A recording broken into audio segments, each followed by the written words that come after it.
what do belief and prayer have to do with each other? Some would suggest that prayer and belief have very little to do with each other, that belief or theology or truth claims are just an imposition on a free spirituality, perhaps even an attempt to control people. But as Christians, I think that we would want to raise serious questions about this idea.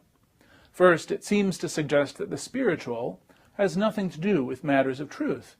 It implies that spirituality is a purely individual matter, and maybe even it's something that's fairly trivial, along the lines of what color you might paint your bathroom. But the God that Christians claim to follow is a God who is faithful, a God who reveals God's self, a God who has created everything that is and is working to redeem all of creation. That means that this God created our mind, as well as our body, our spirit, our emotions, and so forth.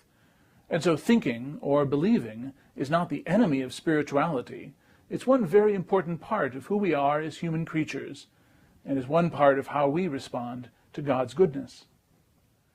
We might say more, too. We could ask what kind of thing religious beliefs are.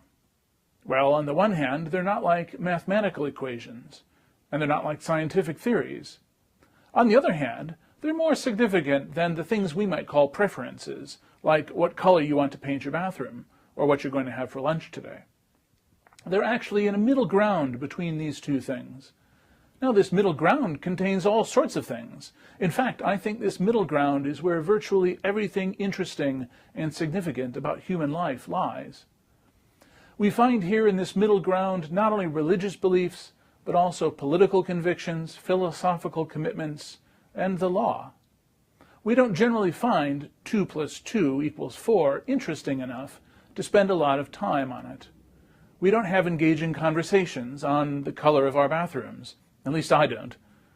We do, however, spend a great deal of time and energy discussing law, politics, and religion. Well, why is this? It's because they have to do with how we live our lives. Belief isn't a distraction.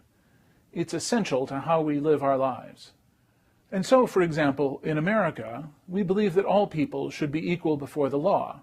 There shouldn't be any exceptions. No one should be able to buy their way out of being convicted of a crime. No one should be convicted of a crime just because she is poor, or a woman, or a racial minority, and so forth. Everyone is equal. That's what we believe.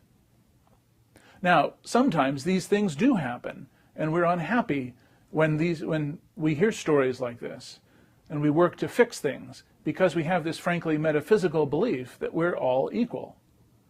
If we stopped believing that was true, then we wouldn't worry as much about the law discriminating against some people and giving others a free pass. Likewise, as a church, we have beliefs and convictions too. And just like the conviction in America that all are equal before the law, our beliefs like Jesus Christ is Lord, ground our convictions and our actions. They're a part of our life together as a community. If we want to be wise, we need to be clear that our believing matters. And if we stop believing these things, well, then that life wouldn't make much sense and would likely simply pass away.